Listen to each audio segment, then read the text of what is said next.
Alhamdulillah, puji syukur kita haturkan kehadirat Allah hambanya. Dan karena tempat yang istimewa dan haram layak untuk kita kunjungi. Bahkan mungkin ada sebagian di antara kaum muslimin yang belum diberi kesempatan oleh Allah Subhanahu wa taala untuk mendatanginya, tapi ada kerinduan untuk datang ke sana. Di antara jamaah yang belum pernah haji dan belum pernah umroh, angkat tangan. Pengen ke sana enggak? Kapan? Secepatnya. Baik. Semoga Allah mudahkan untuk bisa berkunjung ke Baitullah. Terkadang seorang mukmin dia punya keinginan tertentu sebagai bagian dari wujud imannya. Ada yang pengen wakaf, ada yang pengen menderma, termasuk diantaranya ada yang pengen datang ke rumah suci Baitullah Al-Muharram. Tapi karena keterbatasan yang dia miliki, sehingga dia belum berhasil mewujudkan harapannya. Disinilah bagian pertama yang akan kita bahas berkaitan dengan niat seorang mukmin untuk mendapatkan kebaikan, namun karena keterbatasan yang dia punya, dia nggak berhasil mewujudkannya. Allah Subhanahu wa taala tetap akan memberikan pahala untuknya. Sebagaimana disebutkan dalam hadis riwayat Bukhari, Nabi SAW bersabda, "Man hamma bil hasanati falam ya'malha kutibat lahu hasanatun kamilah." Siapa yang punya keinginan untuk melakukan amal saleh tapi dia tidak berhasil melakukannya, maka akan dicatat untuknya seperti melakukan amal secara sempurna. Dia tidak melakukannya bukan karena malas, bukan karena pelit, tapi dia tidak melakukannya karena tidak punya fasilitas untuk melakukannya. Nah, saya mau mengambil satu pelajaran, mudah-mudahan nanti kita bisa mendapatkan satu insight yang baik dari surat Al-Ahzab ayat 23. Silahkan dibuka surat Al-Ahzab ayat 23. Allah Subhanahu wa taala berfirman, "Minal mu'minina rijalun sadaqu ma ahadullaha alaihi faminhum man qada nahbahu wa minhum man yantazir wa ma baddalu tabdila." Minal mu'minina rijalun, di antara orang-orang yang beriman, rijalun, ada beberapa lelaki, ada beberapa orang, sadaqu ma ahadullah alaih, yang membenarkan janji mereka di hadapan Allah, membuktikan janji mereka di hadapan Allah. Faminhum man qada nahbah, sebagian di antara mereka ada yang sudah berhasil mewujudkan harapannya. Wa minhum may yantazir, dan sebagian di antara mereka ada yang masih menanti, masih menunggu giliran. Wa ma baddalu tabdila, dan mereka tidak pernah berubah niat. Mereka tidak pernah mengganti harapan dan tidak ada kaitannya dengan masalah haji. Tapi sehingga seorang mukmin dia siaga dan sahabat. Saat Nabi SAW, apa tujuan awal Nabi SAW mengajak para sahabat ke Badar? Sehingga mereka berharap nanti yang akan mereka dapatkan adalah kafilah dagang Abu Sufyan yang jumlahnya lebih sedikit orangnya, sementara mereka membawa barang-barang yang dibutuhkan oleh masyarakat dan senjata mereka tidak lengkap. Nah, saat Nabi SAW mengajak para sahabat untuk berangkat ke Badar, beliau tidak mewajibkan. Yang mau ikut silahkan, yang nggak ikut silahkan. Makanya yang ikut hanya kurang lebih 300 sekian belas orang. Dan banyak masyarakat Ansor yang nggak ikut, karena mereka berpikir kalau hanya sebatas untuk mencegat kafilah dagang, ya tidak butuh pasukan banyak-banyak. Tapi Masya Allah, ternyata harapan mereka meleset. Yang mereka jumpai apa? Justru sekelompok orang yang lengkap dengan senjata dengan jumlah yang lebih banyak. Wa tawadduna anna ghaira dzati syaukati takunu lakum kalian berharap untuk bisa bertemu dengan pasukan yang tanpa senjata. Takunu lakum, yang nanti akan kalian hadapi. Dan yang dimaksud adalah kafilah dagangnya Abu Sufyan. Tapi Allah Subhanahu wa taala mempertemukan mereka dengan musuh besarnya, yaitu pasukan orang musyrik yang jumlahnya lebih banyak. 1000 lawan 300 sekian belas. Dengan yang 1000 ini membawa perlengkapan perang lebih lengkap. Sampai Nabi SAW ketika melihat persiapan mereka yang demikian lebih lengkap dengan jumlah pasukan yang lebih besar, makanya peristiwa ini disebut dengan Perang Badar Kubro. Karena ada Perang Badar Sugro, peristiwanya ada di Badar, tapi perang kecil-kecil. Peristiwa Perang Badar Kubro terjadi antara pasukan yang dipimpin Rasulullah SAW dengan pasukan musyrikin yang dipimpin oleh Abu Jahal. Jumlahnya 1:3. Nabi SAW sampai berdoa kepada Allah. Dalam salah satu kalimat doa itu beliau mengucapkan, Allahumma intahlik hadhil isabah lan tu'bad ala wajhil ardi abada.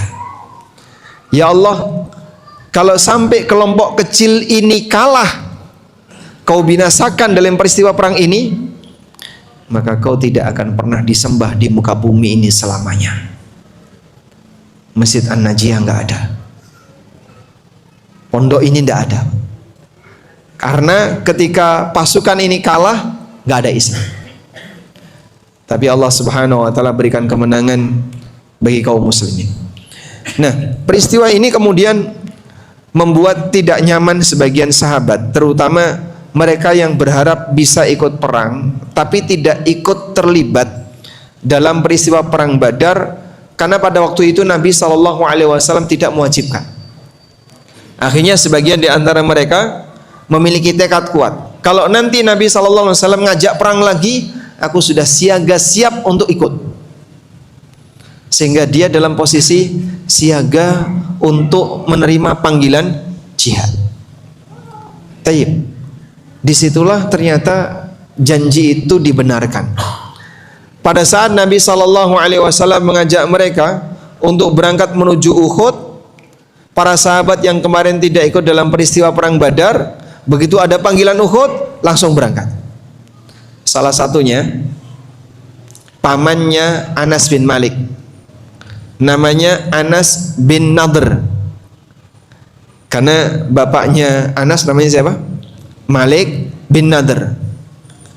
Malik bin Nadr ini punya saudara namanya Anas.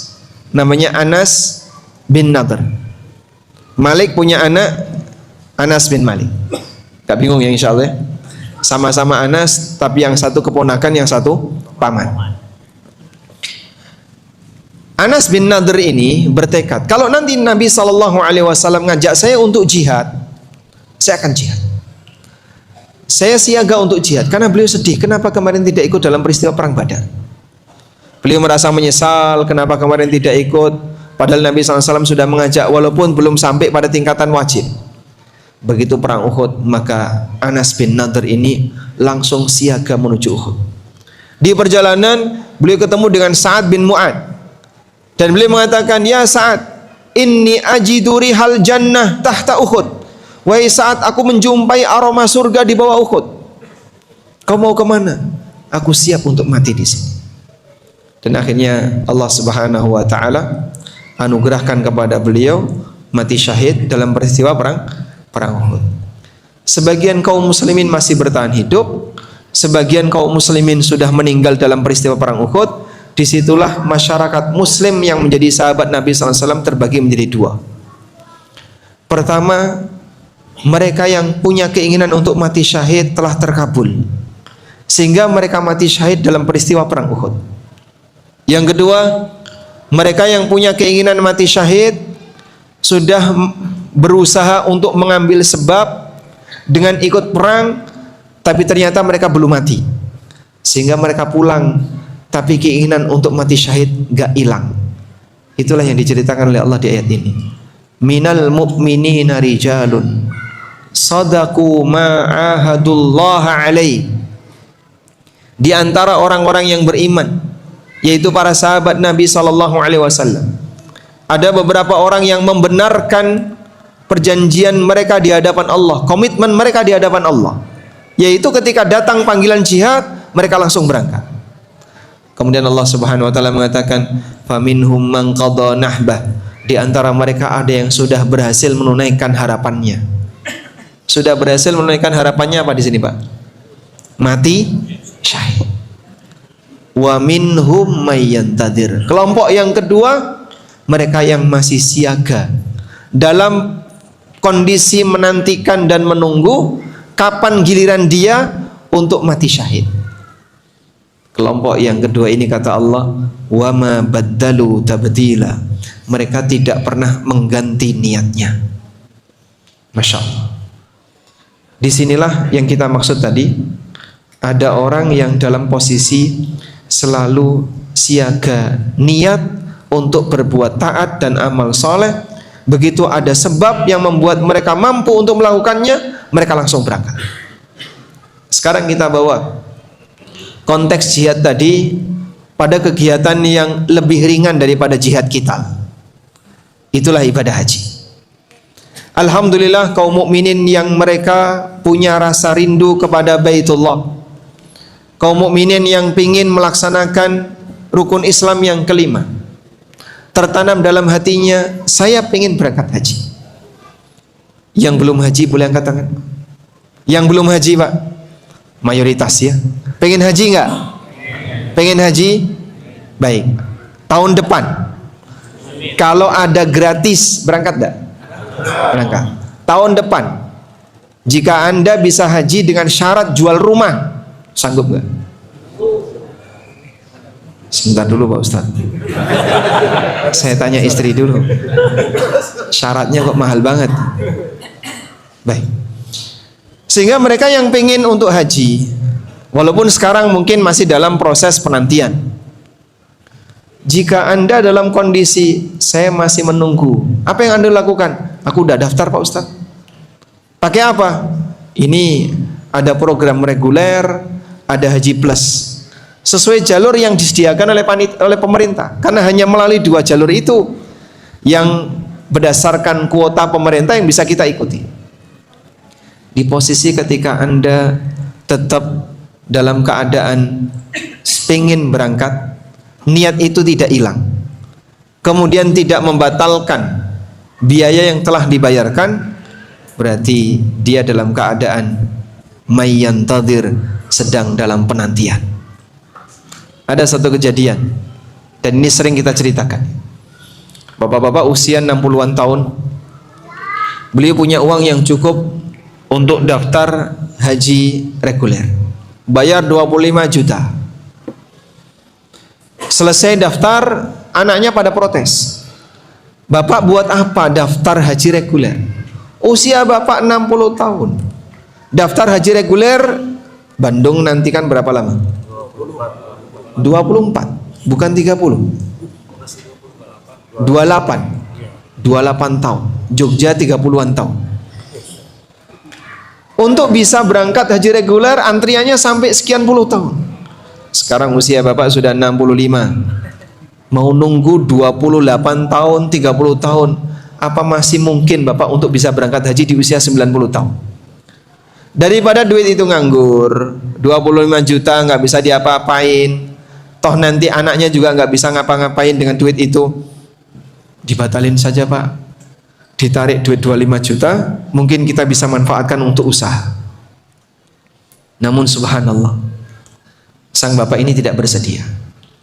Dan beliau mengatakan, saya tidak akan cabut itu. Saya akan tetap bertahan di sini. Kalaupun nanti sampai saya mati dan belum berhasil berangkat haji, saya berharap mati dalam penantian. Mati dalam penantian. Sebagian di antara kaum muslimin ada yang sudah berhasil menunaikan hajatnya. Faminhum man qadha nahbah. Sebagian di antara mereka ada yang sudah berhasil menunaikan keinginannya sehingga dia berhasil berangkat haji. Wa minhum may yantadhir, dan sebagian di antara mereka yang masih menunggu. Teman-teman yang tadi angkat tangan belum haji dan pengen punya keinginan kuat untuk bisa berangkat haji. Yang punya keinginan kuat tadi, buktikan sadaqu ma'ahadullah alaih. Dia buktikan kebenaran keinginannya dengan cara segera daftar.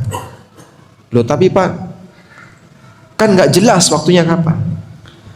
Nah Anda mau haji pakai jalur apa? Adanya cuman itu. Kalau di Indonesia adanya hanya melalui jalur, kalau nggak reguler, ini yang kuota ya, atau plus.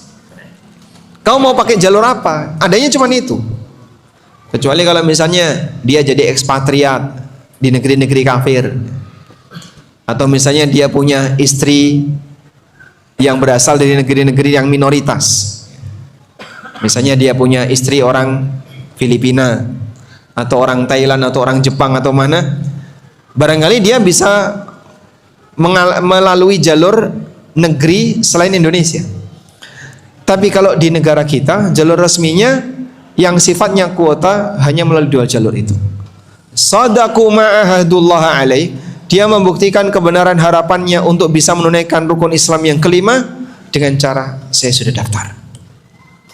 Kalaupun nanti saya mati dan belum berhasil, harapannya mati dalam kondisi sedang menantikan amal soleh, mati dalam penantian.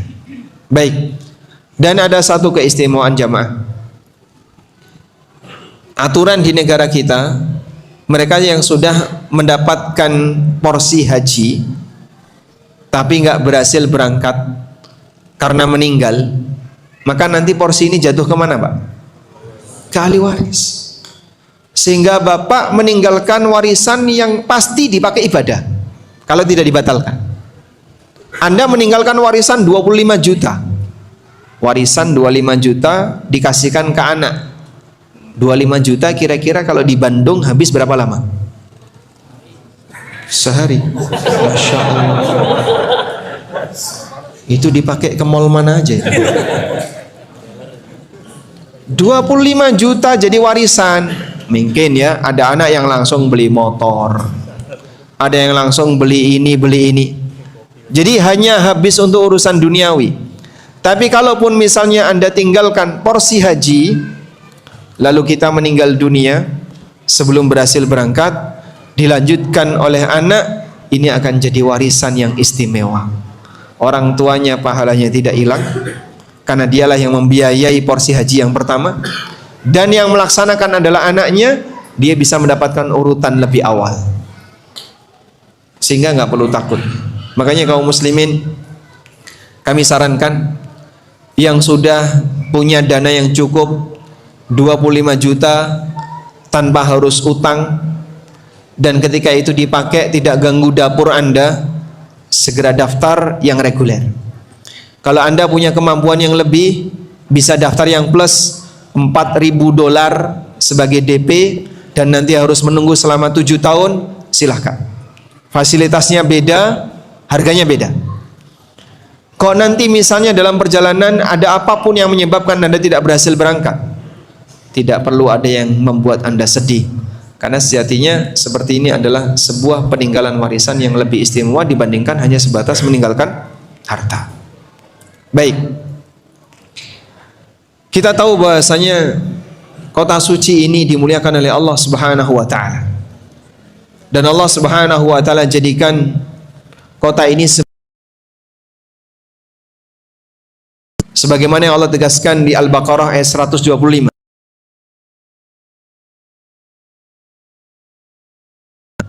Wattakhidhu min maqami Ibrahim musalla mathabatan linnas, sebagai tempat kumpul berulang manusia. Apa sih yang dimaksud dengan mathabah? Ibnu Abbas radhiyallahu anhu pernah mengatakan, la yaqduna minhu watara ya'tuna thumma yarji'una ila ahlihim thumma ya'uduna ilaih.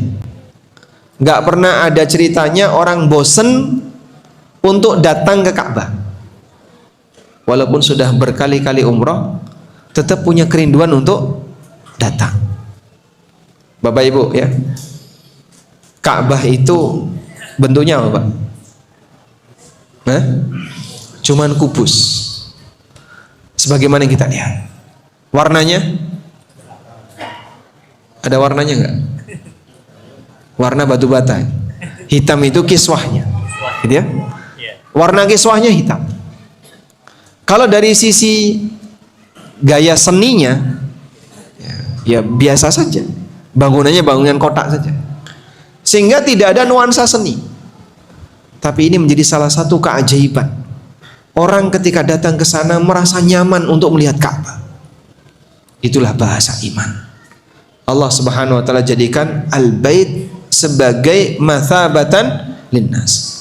Dan Allah katakan mathabatan linnas, kata Ibnu Abbas, enggak pernah ada orang yang bosan untuk datang ke sana. Mereka datang ke sana kemudian pulang, lalu nanti pengen datang lagi, pulang pengen datang lagi, berkali-kali. Sampai ada yang umroh sudah berkali-kali, bahkan tiap tahun umroh, bahkan yang jadi pembimbing tiap bulan umroh tetap senang jadi pembimbing. Enggak ada ceritanya bosan. Bukan karena pertimbangan uang, Pak, tapi mereka senang ketika beribadah di tanah suci. Dan ini salah satu di antara bukti kebenaran yang Allah tegaskan. Allah jadikan Ka'bah ini tempat yang dirindukan oleh setiap orang yang pernah mendatanginya. Sampai ini tidak hanya terjadi di tengah kaum muslimin, ya. Bahkan ini juga terjadi pada seluruh umat manusia di masa silam. Sampai di masa silam itu jemaah, ada orang Nasrani yang dia pengen mengalihkan perhatian masyarakat Arab untuk tidak hanya datang ke Mekah.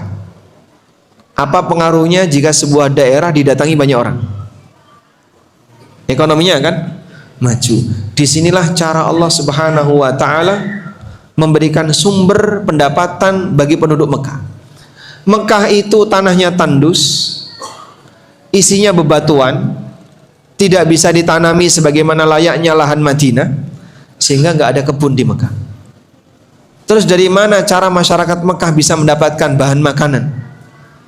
Karena kota ini didatangi oleh banyak orang, maka jualan apapun laku, komoditas apapun datang ke sana. Dari situlah masyarakat Mekah bisa mendapatkan bahan makanan. Makanya Allah ceritakan dalam Al-Quran, li'ila fi Quraisy ila fihim rihlatash syita'i was-sayf falyabudu rabb hadzal bait alladzi at'amahum min ju'in wa amanahu min khauf. Kebiasaan orang Quraisy, mereka punya kebiasaan melakukan perjalanan di musim panas dan di musim dingin. Musim dingin mereka berangkat ke Yaman, musim panas mereka berangkat ke Syam untuk berdagang. Kemudian Allah Subhanahu wa taala ingatkan kepada mereka, kalian tuh punya dua nikmat yang telah diberikan oleh Allah. Alladzi at'amahum min ju', Allah kasih makan kepada kalian sehingga kalian tidak mengalami kelaparan. Wa amanahum min khauf, dan Allah kasih jaminan keamanan bagi kalian sehingga tidak mengalami ketakutan. Dua nikmat ini dimiliki oleh penduduk Mekah karena mereka tetangganya Ka'bah. Mereka dapat makanan dari mana? Orang-orang yang datang ke Ka'bah dari berbagai macam daerah, dia datang sambil membawa komoditas makanan, sehingga mereka bisa mendapatkan sumber alam dari berbagai macam daerah. Mereka mendapatkan keamanan dalam bentuk apa? Orang Quraisy kalau berangkat untuk berdagang, mau ke arah manapun, tidak ada satupun suku yang berani ganggu. Karena berani ganggu suku Quraisy, nggak bisa haji. Berani ganggu suku Quraisy, mereka nggak bisa datang ke Mekah. Ya, ibarat misalnya ya, kalau sampai terjadi tawuran antara Bobotox dengan Masya Allah, kalau sampai berani ganggu suku Quraisy, nanti supporter dari yang lain dia nggak bisa masuk Mekah. Maka mereka tidak diganggu, sehingga mau melakukan perjalanan ke Syam aman, melakukan perjalanan ke Yaman aman. Mereka aman karena berkahnya Baitullah. Orang Nasrani dari Yaman nggak terima. Akhirnya dia ingin mengalihkan perhatian masyarakat, gimana agar Yaman ini bisa didatangi oleh banyak orang. Dibuatkanlah sebuah istana yang sangat megah, sebenarnya bentuknya gereja. Dan gereja ini disepuh dengan emas bagian atas. Saking tingginya gereja itu, Pak, setiap kali ada orang yang melihat ke atas, pecinya masih jatuh. Makanya bangunan itu disebut dengan bangunan Qulais. Qulais itu dari kata kolan suah yang artinya peci. Karena siapapun yang lihat ke atas pasti pecinya jatuh. Akhirnya orang mengenalnya sebagai bangunan Qulais. Kemudian sang raja ini mengumumkan, silahkan kalian datang ke bangunan kami, ini lebih indah, lebih megah daripada Ka'bah yang cuman bebatuan yang ditumpuk. Namun Masya Allah, ada salah satu penduduk Mekah dari Bani Kinanah yang jengkel dengan perbuatan ini. Akhirnya dia pun datang ke Qulais, beol di Qulais, kotorannya dilalatkan di temboknya Qulais. Sampai akhirnya ketahuan kalau ternyata pelakunya adalah orang Mekah. Sang raja pun emosi dan marah, dia siapkan pasukan gajah. Nah, disitulah ceritanya ada Raja Abroha yang dia bersama pasukan gajahnya, kemudian Allah Subhanahu wa taala binasakan dengan Allah kirimkan burung apa namanya? Apa namanya burungnya? Nggak ada namanya. Ababil itu artinya berbondong-bondong. Ababil itu bentuk jamak dari kata ubullah. Satu rombongan. Burung itu datang satu gerombolan. Datang lagi satu gerombolan, maka disebut ababil. Bergerombol-gerombol. Akhirnya mereka dibinasakan. Dua surat ini pengantar keamanan yang ditegaskan oleh Allah di Al-Quran, surat Al-Fil dan surat Quraisy, untuk menjelaskan nikmat yang Allah Subhanahu wa taala berikan kepada masyarakat Quraisy, di mana Allah kasih keamanan bagi mereka yang seharusnya menuntut mereka untuk mau menerima syariat Allah Subhanahu wa taala. Tayyib. Sehingga Allah jadikan Ka'bah sebagai masabah linnas. Maka siapapun yang sudah pernah berangkat ke sana pengen berangkat lagi. Yang sudah pernah umroh pengen umroh lagi. Yang sudah pernah kerja di sana tetap pengen umroh. Dan Masya Allah, orang kalau lihat Ka'bah itu dilihatin aja. Apa yang dilihatin Pak? Ya cuma lihat Ka'bah, tapi seneng rasa. Sehingga ada yang kemudian ngeliatin habis itu selfie. Ada yang selfie sambil berdoa, backgroundnya Ka'bah. Ini doa salah kiblat. Backgroundnya Ka'bah kok. Berarti dia berdoa menghadap ke mana? Membelakangi kiblat. Sehingga sampai diabadikan dia selfie. Apalagi di masyarakat kita seperti ini bisa menaikkan status sosial. Tujuan kita bukan itu, tapi pelajaran yang bisa kita ambil. Kenapa manusia selalu punya ketertarikan di sana?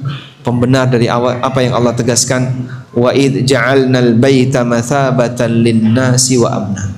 Ingatlah ketika kami jadikan al-bait yaitu Ka'bah sebagai mathabatan lin-nas, tempat yang dirindukan oleh setiap orang. Baik. Di sisi yang lain, berkaitan dengan masalah haji, Allah pernah perintahkan Nabiullah Ibrahim alaihissalatu wassalam untuk mengundang seluruh umat manusia agar mereka berangkat ke tanah suci dalam rangka melaksanakan haji. Allah Ta'ala berfirman, wa adzin fin nasi bil haji ya'tuka rijalan wa ala kulli dhamirin ya'tina min kulli fajjin amiq. Umumkan kepada umat manusia untuk berangkat haji. Ya'tuka rijalan, maka mereka akan datang memenuhi panggilanmu sambil jalan kaki. Wa ala kulli dhamirin, atau dengan menggunakan kendaraan. Ya'tina min kulli fajjin amiq, mereka datang dari sudut-sudut penjuru dunia yang jauh. Sehingga dari sudut Bandung ada yang sampai sana. Ada yang dari pelosok daerah mana pelosok di sini Pak? Mungkin nama kotanya nggak pernah dikenal orang, nama kampungnya nggak pernah dikenal orang, tapi penduduk situ berangkat ke sana. Semuanya berkumpul di sana. Min kulli fajjin amik, dari sudut-sudut penjuru bumi yang sangat jauh. Semuanya berangkat ke tanah suci. Dijelaskan oleh Al-Hafidz Ibnu Katsir, nadi finnas da'iyan lahum ilal haji ila hadzal bait alladzi amarnaka bibinaihi. Panggil manusia ajak mereka untuk berhaji, mendatangi rumah ini, Ka'bah, yang Allah perintahkan kamu untuk membangunnya. Fadzukira annahu qal, saat Ibrahim diperintahkan oleh Allah untuk mengundang masyarakat agar berhaji, maka Ibrahim mengatakan kepada Allah, ya Rabbi, wa kaifa ablughun nas wa sauti la yanfudhuhum. Ya Allah, bagaimana aku bisa ngajak mereka untuk berhaji, aku bisa mengundang mereka sementara suaraku tidak sampai ke mereka. Kemudian Allah Subhanahu wa taala ngasih jaminan, nadi wa alainal bala, panggil saja dan nanti aku yang akan menyampaikan. Panggil saja dan nanti aku akan menyampaikan. Faqama ala maqamihi, maka Ibrahim pun berdiri. Ada yang mengatakan Ibrahim berdiri di makomnya Ibrahim. Makom Ibrahim itu apa, Pak? Tempat pijakan kaki yang digunakan oleh Ibrahim untuk apa? Untuk meninggikan Ka'bah. Lupa, makom Ibrahim kan berjarak. Ini Ka'bah, jarak sekian meter ada makom Ibrahim. Gimana Pak, jarak sekian kok bisa meninggikan bangunan? Dulu nempel. Dulu makom Ibrahim itu nempel. Nabi SAW selesai tawaf, sehingga ketika tawaf ya makom Ibrahim dilewati. Selesai tawaf, beliau sholat di belakang makom. Wattakhidhu min maqami Ibrahim musalla. Karena dulu tidak banyak, maka terkadang sholatnya agak dekat. Di zaman Umar radhiyallahu anhu, karena semakin banyak orang yang tawaf, makam Ibrahim dipindah. Dan sampai sekarang berada di situ. Ini adalah istihad Umar, agar yang sholat di belakang makom tetap mendapatkan sunnah, tapi yang tawaf dia tidak sampai ganggu yang sholat. Taib. Ini makom ada bekas kakinya Ibrahim, tapi karena saking seringnya diusap sama orang, akhirnya bekas kaki itu hilang. Nah, oleh pemerintah tetap dipahat seperti bekas kaki, kemudian dijaga, dikasih kurungan biar nggak disentuh orang. Walaupun yang ngalap berkah masih banyak. Dan ini cara ngalap berkah yang salah. Kalau mau ngalap berkah makam Ibrahim, ya kamu sok tawaf, habis tawaf silakan sholat di belakang makom. Walaupun tempat ini kadang sangat padat. Baik. Nabi Ibrahim alaihissalam berdiri di atas makom itu, lalu beliau memanggil orang. Wakilah, dan ada yang mengatakan alal hijri. Nabi Ibrahim alaihissalam beliau memanggil di atas hijr, sebuah batu. Wakilah ala sofa, dan ada yang mengatakan di sofa. Wakilah ala Abi Kubais, dan ada yang mengatakan di atas Jabal Abi Kubais. Jabal Abi Kubais itu yang mana sih Pak? Jabal Abi Kubais itu yang berada di sebelah timurnya masjid, yang jadi istana kerajaannya. Kalau Bapak lihat yang mepet dengan Masjidil Haram, ada bangunan tinggi, itulah istana kerajaan, dan itu adalah Jabal Abi Kubais. Ibrahim naik ke bukit-bukit tadi, kemudian beliau memanggil manusia, ya ayyuhan nas, inna rabbakum qad ittakhadha baitan fahajjuhu. Wahai manusia, Allah telah menjadikan al-bait, Allah telah menjadikan rumah di sini, maka kunjungilah rumah ini. Fayuqalu, dikatakan, innal jibala tawadu'at hatta balagha sautu arja'al ardi. Gunung-gunung ketika itu semuanya merendah sampai suara Ibrahim bisa ditangkap di ujung bumi. Suaranya Ibrahim sampai di ujung bumi. Ini hal gaib ya. Dan ini diceritakan oleh Al-Hafidz Ibnu Katsir, walaupun beliau tidak menyebutkan sumber, tapi ada kemungkinan ini adalah berdasarkan riwayat-riwayat yang beliau dapatkan. Wa asma'a man fil arham wal aslab, dan Allah Subhanahu wa taala membuat mendengar orang-orang yang berada di rahim dan orang-orang yang masih berada di tulang sulbi. Wa ajabahu kullu syai'in sami'ahu min hajarin wa madarin wa syajarin wa man kataballahu annahu yahujju ila yaumil qiyamah. Dan semua makhluk yang mendengarnya menjawab, baik bebatuan, pepohonan, tanah, semua yang mendengar menjawab, termasuk orang yang Allah tetapkan dia nanti bisa berangkat haji. Dia menjawab dengan kalimat labbaik Allahumma labbaik. Aku datangi panggilanmu ya Allah, aku datangi panggilanmu. Maka latar belakang kenapa saat kita talbiyah mengucapkan labbaik Allahumma labbaik, karena berasal dari panggilan siapa? Nabiullah Ibrahim alaihi salatu wassalam. Namun ada satu hal yang menakutkan. Apa itu, Pak? Saat ada seorang hamba yang dia berangkat ke tanah suci tapi menggunakan uang haram, menggunakan modal harta yang haram, atau dengan cara maksiat, dengan cara manipulasi, dengan cara suap, dengan cara sogok, dengan cara tidak normal, intinya dengan cara terlarang, dia berangkat ke tanah suci.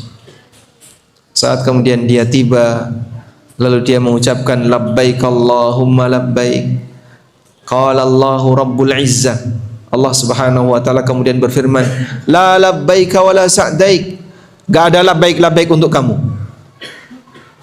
Orang ini datang dengan membawa harta haram, dia datang dengan penuh dosa, dan Allah Subhanahu wa taala tidak menerimanya sebagai tamu. Sehingga ketika dia mengucapkan labbaik Allahumma labbaik, la labbaika wala sa'daik, enggak ada labbaik untuk kamu. Makanya waspadai dengan yang namanya modal untuk berangkat haji. Sebab siapa yang berangkat haji tapi dengan menggunakan dana yang bermasalah, harta yang haram, jangan tanya apakah nanti mabrur ataukah tidak. Terlalu jauh pertanyaan itu. Belum tentu hajimu diterima. Dan bahkan belum tentu hajimu sah. Disebabkan karena dia melakukannya dengan cara yang terlarang. Termasuk diantaranya, Pak, model tipu-tipu yang sering dilakukan oleh sebagian orang. Sebelum ditertibkan, ada banyak sekali orang yang berangkat dengan visa ziarah. Informasinya, Pak, kalau sudah berurusan dengan visa ziarah, kok dia datang ke tanah suci, begitu landing Jeddah, sudah harus siaga untuk bawa sogok, sehingga pakai suap dulu, pakai sogok dulu, karena nggak normal. Setiap nggak normal kok berhasil, bisa dipastikan di balik itu pasti ada sesuatu yang terlarang yang dilakukan, entah sogok, entah apa dan sebagainya. Makanya kita ngasih peringatan serius ya untuk teman-teman yang berangkat haji tapi dengan cara yang tidak normal apapun itu, baik dengan cara membeli kuota yang seharusnya nggak boleh dibeli, atau dengan cara dia main sogok, atau dengan cara visa yang sebenarnya itu bukan visa haji tapi dipakai untuk haji, dan itu manipulasi dan penipuan. Nggak punya tasrih haji tapi dia berangkat haji, padahal ada banyak sekali peringatan yang diberikan oleh pemerintah. La hajja bila tasrih, baliho-baliho itu banyak, Pak, di sana, Pak. Peringatan gede sekali, Pak. La hajja bila tasrih, la hajja bila tasrih. Nggak boleh haji tanpa tasrih. Tidak hanya peringatan bagi orang luar, termasuk orang Mekah sendiri. Nggak boleh berangkat haji tanpa tasrih. Karena tujuannya adalah untuk ketertiban. Arafah itu tempatnya terbatas.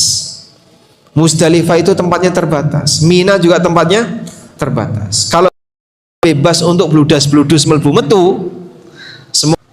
Sehingga tolong patuhi aturan semacam ini. Anda jangan berpikir, loh haji itu kan undangan Allah, Pak, berarti kita bebas datang. Memang betul itu adalah undangan Allah, tapi untuk bisa datang ada aturannya, dan mengikuti aturan bagian dari bentuk mengagungkan aturan Allah Subhanahu wa taala atau syiar agama Allah taala. Wallahu a'lam. Kita adzan terus. Lanjut. Baik, kita akan dengarkan adzan isya terlebih dahulu. Nanti setelah itu kita akan lanjutkan untuk materi berikutnya. Wassallallahu ala nabiyyina Muhammadin wa ala alihi wa sahbihi wasallam.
Jamu.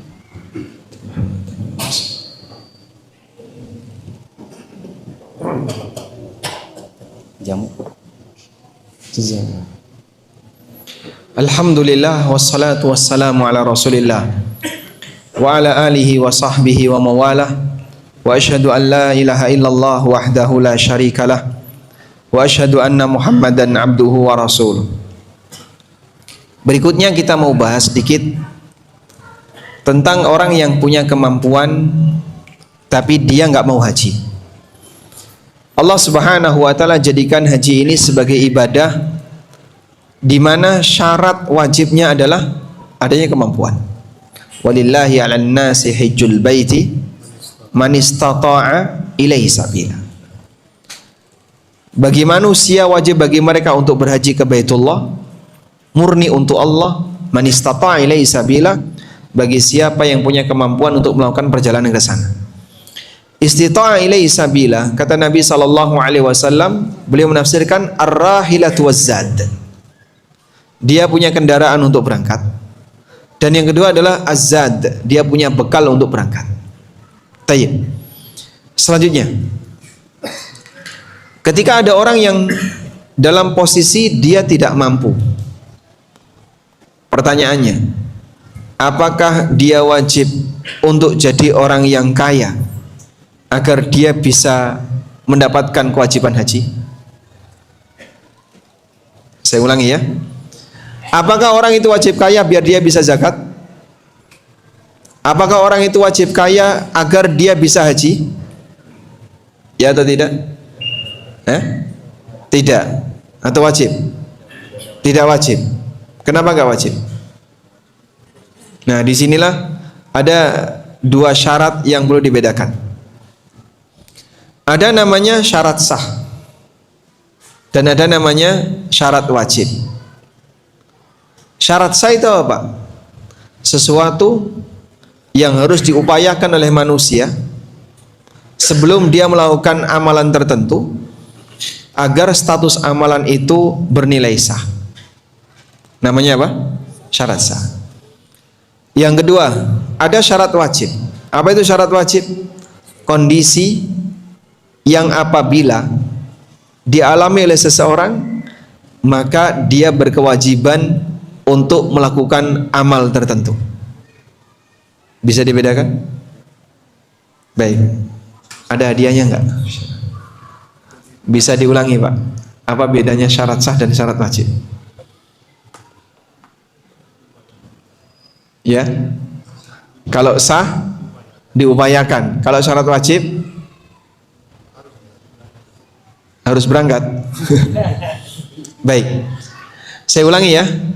Syarat sah adalah atau syarat sah adalah sesuatu yang harus diupayakan oleh hamba sebelum melakukan amal tertentu agar amalnya bernilai sah. Contoh, dalam sholat di antara syarat sahnya adalah bersuci. Berarti bersuci ini harus diupayakan enggak? Harus diupayakan. Sehingga kalau dia tidak mau bersuci tapi nekat sholat, sholatnya batal.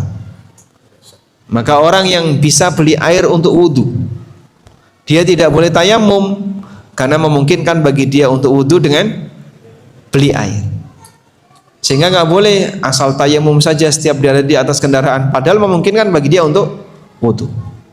Karena di antara syarat sah sholat adalah bersuci, dan bersuci itu ada urutannya. Harus menggunakan air, jika tidak ada air baru menggunakan badalnya yaitu penggantinya dengan cara tayamum. Sudah? Yang kedua syarat wajib. Apa itu syarat wajib? Kondisi yang jika ada pada diri seseorang maka dia berkewajiban untuk melakukan amal tertentu. Sudah? Kondisi yang jika ada pada diri seseorang maka dia berkewajiban untuk melakukan amal tertentu. Baik. Dari dua ini antara syarat sah dan syarat wajib, mana yang berada di kemampuan manusia? Mana yang bisa diupayakan oleh manusia? Syarat. Kalau salat wajib itu di luar kemampuan manusia. Contoh ya, ada anak kecil yang belum balik, misalnya usianya 13 tahun atau 14 tahun, laki-laki. Terus kita tanya sama dia, kamu udah balik belum? Belum. Loh, besok sudah Ramadan loh. Masa hari ini kok belum balik? Besok Ramadan. Besok kalau kau balik nanti malam, berarti kau wajib puasa Ramadan. Karena hari ini kau belum balik, kau belum memenuhi syarat wajib. Ah, terus gimana caranya? Nanti datang ke rumah, tak ajari biar cepat balik. Boleh nggak, Pak? Nggak boleh. Kenapa nggak boleh? Karena balik ini di luar kemampuan, di luar kendali manusia. Maka untuk urusan ini manusia tidak wajib mengupayakannya. Karena itulah ketika seseorang belum bisa berhaji, belum bisa zakat, karena dia tidak mampu secara materi, apakah dia wajib untuk kaya biar bisa haji dan bisa zakat? Tidak. Di sini masuk kaidah ma la yatimul wujubu illa bihi fahuwa laysa biwajib. Apabila ada satu amalan tidak bisa terlaksana disebabkan karena orang itu tidak memiliki sebabnya, maka mewujudkan sebab tadi tidak wajib. Yang kedua, syarat sah. Ini di bawah kendali kemampuan manusia, di mana orang harus mengupayakan itu. Kalau tidak, ibadahnya batal, tidak sah. Nah, ini masuk kaidah ma la yatimul wajibu illa bihi fahuwa wajib. Jika ada sebuah kewajiban tidak bisa terlaksana kecuali dengan melaksanakan kegiatan tertentu, maka kegiatan itu hukumnya wajib. Bisa dipahami insyaallah? Baik. Sekarang kita beralih kepada orang yang sudah memiliki syarat wajib. Dia punya kemampuan, secara fisik mampu, materi mampu, tapi tidak mau daftar haji, tidak mau berangkat haji. Apa ancamannya? Allah Subhanahu wa taala mengatakan, "Walillahi 'alan nasi hajjul baiti man istata'a ilaihi sabila, wa man kafara fa innallaha ghaniyyun 'anil 'alamin." Wajib bagi manusia untuk berhaji untuk Allah, bagi siapa yang mampu melakukan perjalanan ke sana. Lalu Allah menegaskan, siapa yang kufur, sesungguhnya Allah maha kaya dari seluruh alam. Apa sih yang dimaksud ghaniyun anil alamin? Allah tidak butuh seluruh alam. Mana Allah tidak butuh seluruh alam, Pak? Hambanya mau taat, mau maksiat, Allah nggak butuh. Kau mau haji nggak haji, Allah nggak butuh. Konteks dari ayat ini itu sebenarnya berkaitan dengan kondisi Yahudi dan Nasrani. Saat Allah Subhanahu wa taala perintahkan kepada mereka untuk berhaji, mereka mengaku sebagai penganut Ibrahim. Mereka mengaku sebagai penerus ajaran Ibrahim. Lalu Allah perintahkan mereka untuk haji. Tapi mereka tidak mau berhaji dan menolak kewajiban haji. Lalu Allah katakan, "Wa man kafara fa innallaha ghaniyyun 'anil 'alamin." Siapa yang kufur maksudnya adalah tidak mau mengakui kewajiban haji, Allah enggak butuh kalian. Apakah kuasa Allah menjadi berkurang gara-gara kota Mekah tidak dikunjungi orang? Tidak. Apakah kekayaan Allah menjadi berkurang gara-gara tidak ada orang yang mau tawaf di Ka'bah? Tidak. Allah tetap maha kaya, maha kuasa, walaupun seluruh umat manusia tidak ada yang mau tawaf di Ka'bah. Pak, katanya gini Pak, kalau di muka bumi ini tidak ada yang tawaf, maka bumi akan berhenti berotasi. Pernah dengar kayak gitu? Ya, pernah. Jadi ada yang bilang, jika di muka bumi ini tidak ada orang yang tawaf di Ka'bah, maka bumi ini akan berhenti berotasi. Nah, ini sebenarnya kritikan yang disampaikan oleh pemerintah Saudi yang sempat menutup Masjidil Haram pada waktu pandemi sehingga siapapun dilarang untuk tawaf. Wah, itu banyak sekali kritikan. Nanti kalau dilarang tawaf, bumi ini berhenti berotasi karena tidak ada orang yang tawaf.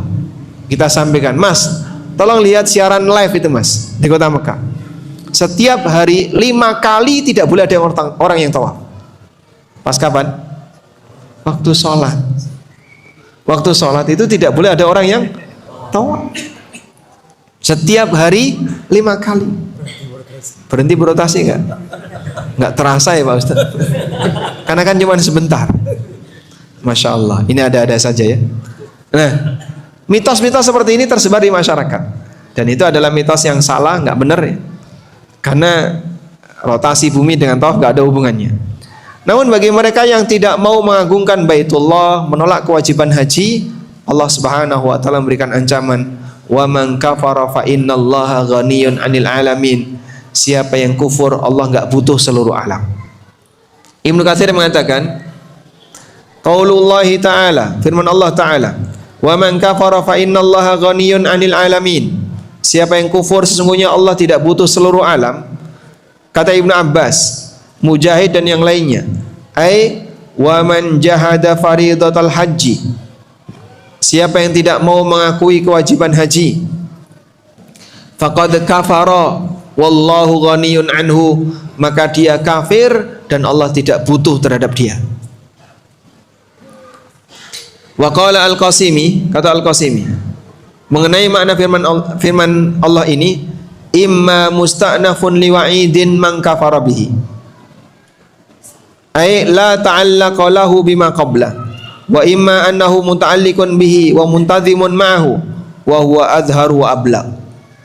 Penyebutan wa man kafara fa innallaha ghaniyun 'anil alamin bisa jadi ini adalah kalimat baru yang tidak ada hubungannya dengan kalimat depannya, atau bisa jadi ini masih berkaitan dengan kalimat depannya. Allah perintahkan haji, siapa yang kufur Allah enggak butuh seluruh alam. Dan kata Al-Qasimi, makna yang kedua ini yang lebih mendekati. Sehingga di sini ada ancaman, siapa yang mampu sementara dia tidak mau haji, bisa jadi sampai pada tingkatan keluar dari Islam. Karena itu ada sebuah hadis, tapi hadis ini dinilai oleh para ulama sebagai hadis yang dhaif jiddan, sangat lemah sekali.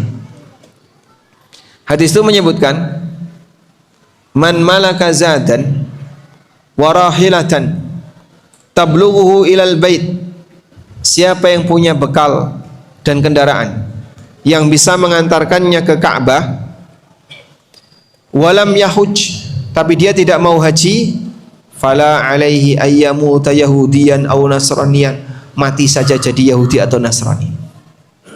Mati saja jadi Yahudi atau Nasrani. Wa dzalika anna Allah Ta'ala yaqul, karena Allah Ta'ala berfirman, kemudian disebutkan surat Ali Imran ayat 97 tadi.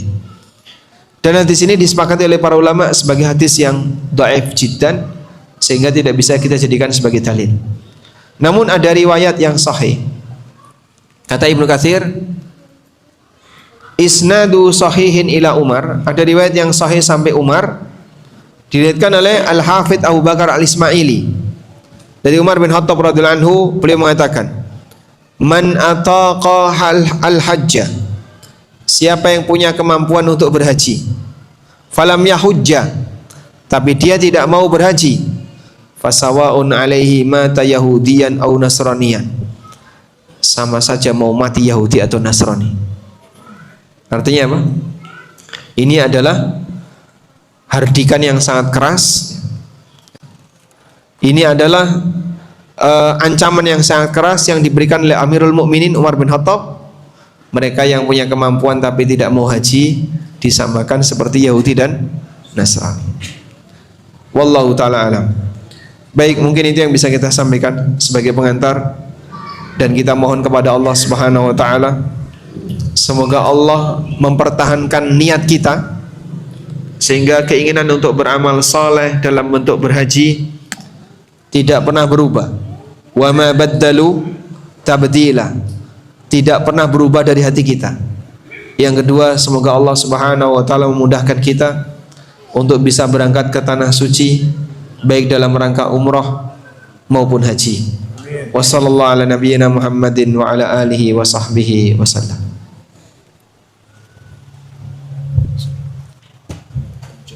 Mungkin mau tanya jawab boleh Ustaz?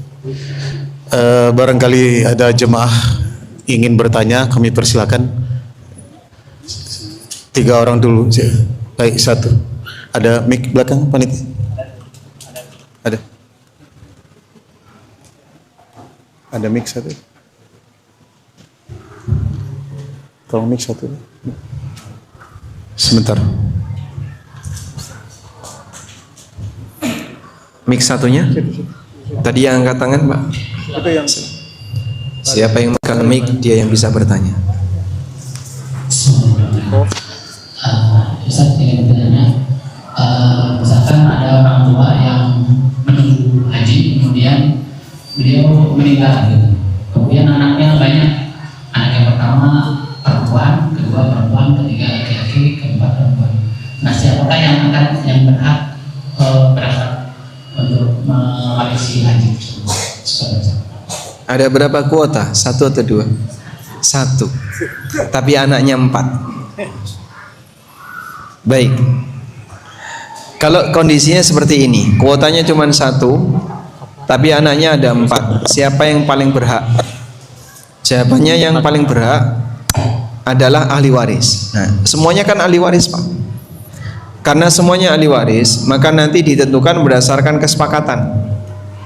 Misalnya, ya sudah, ini karena yang paling mampu adalah si A, sehingga nanti ketika kuotanya datang dia bisa melunasi lebih cepat, silahkan si A untuk maju.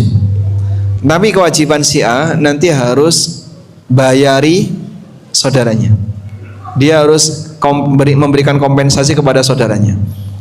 25 juta dibagi berempat, pakai kaidah waris 2:1. Laki-lakinya berapa tadi? 1, perempuannya 3, berarti 25 dibagi 5. Yang laki-laki dihitung 2 ya, yang perempuannya dihitung 1. 1 kali 3, 2 kali 1, totalnya 5 ya. 25 dibagi 5, ketemunya berapa? 5 juta. Maka kalau misalnya yang berangkat ini yang laki-laki, dia harus bayari 5 juta ke semua saudarinya.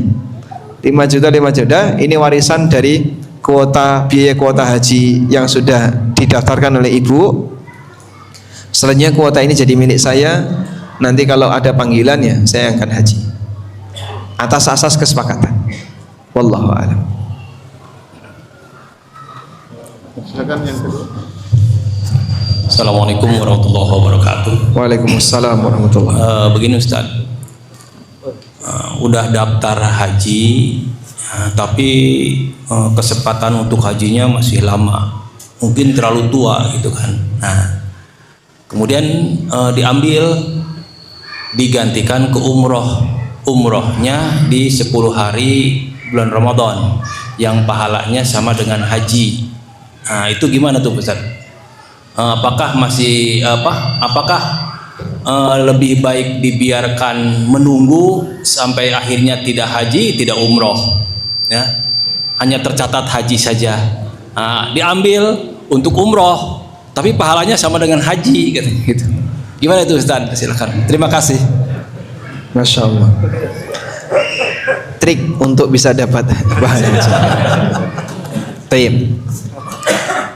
Ada seorang sahabat Ansar, sahabat wanita yang didatangi oleh Nabi SAW. Kenapa kamu tidak ikut haji bersama kami? Lalu beliau mengatakan, ya Rasulullah, innalana nadihan. Kami itu cuma punya 2 onta. Yang satu dipakai oleh ayah dan anaknya untuk berangkat haji kemarin bersama Anda. Yang satu dipakai untuk ngairi sawah, ngairi kebun. Sehingga kami tidak bisa berangkat. Istrinya nggak bisa berangkat. Bapaknya, suaminya, sama anaknya bisa berangkat. Kemudian Nabi SAW setelah mendapatkan penjelasan ini, beliau memberikan toleransi dan menerima alasan itu. Lalu beliau mengatakan, fa idza jaa Ramadan fa'tamiri fa innahu man i'tamara fi Ramadan ta'dilu hajjatan ma'i. Kalau nanti datang bulan Ramadan, lakukanlah umrah, karena siapa yang umrah di bulan Ramadan nilainya sama seperti haji bersamaku. Berkaitan dengan hadis ini ada 3 pendapat ulama. Pendapat yang pertama, keutamaan ini hanya berlaku bagi wanita itu, sehingga tidak berlaku bagi yang lain. Dan di antara yang berpendapat demikian adalah Tawus bin Kaisan. Beliau mengatakan bahwa ini kekhususan karena orang ini menyampaikan uzur sebab dia tidak bisa berangkat bersama Nabi SAW ketika haji. Maka dia dikasih kelonggaran, silahkan kau berangkat umroh bulan Ramadan, nilainya sama seperti haji bersamaku. Yang kedua, ada yang mengatakan bahwa siapa yang punya niat haji dan niatnya itu belum hilang, tapi tidak kesampaian karena masalah udzur tertentu, kemudian dia umroh di bulan Ramadan, maka amal dua gabungan ini, niat haji belum kesampaian, umroh Ramadan, jadilah dapat pahala haji bersama Nabi SAW. Jadi syaratnya harus dua ini ya. Sudah punya niat, belum kesampaian karena ada faktor tertentu, lalu dia tambahkan dengan amal umroh, sehingga semangat umroh dia di bulan Ramadan tadi, karena dia nggak bisa haji, maka nilainya sama seperti haji bersama Nabi SAW. Kalau kita pakai pendapat yang kedua ini, dan ini pendapat ini pernah disebutkan oleh Al-Hafidz Ibnu Rajab, kalau kita pakai pendapat yang kedua ini, berarti ya untuk bisa dapat pahala haji bersama Nabi, daftar haji dulu. Lama masa nunggu gak kesampaian, lalu sudah tak umroh Ramadan, barulah dia dapat. Bapak jangan batalkan, agar nanti bisa umroh di bulan Ramadan, dapat pahala haji bersama Nabi SAW. Pendapat yang ketiga, ini berlaku mutlak bagi siapapun yang umroh di bulan Ramadan, tidak harus 10 terakhir, tanggal berapapun yang penting dari mulai 1 sampai akhir Ramadan, maka dia bisa mendapatkan pahala haji. Dan ini pendapat jumhur ulama. Nah, kalau kita pakai pendapat jumhur, maka tidak disyaratkan harus daftar haji dulu, tidak disyaratkan kondisinya seperti wanita tadi. Yang penting pokoknya dia umrah di bulan Ramadan, dia bisa mendapatkan pahala haji. Selanjutnya, bagaimana kalau misalnya dananya terbatas? Yang bisa dilakukan adalah membatalkan porsi hajinya, sehingga uangnya dikembalikan, lalu dia bisa berangkat umroh. Wallahu alam, kalau memang kondisinya demikian, mengingat keterbatasan waktu, dia mungkin sudah senior ya, dari sisi usia sudah 60-an ke atas, sementara antriannya ketika dicek di aplikasi masih 20 tahun tidak bergerak, sehingga makan kadang bergeraknya malah menjauh, bukan mendekat.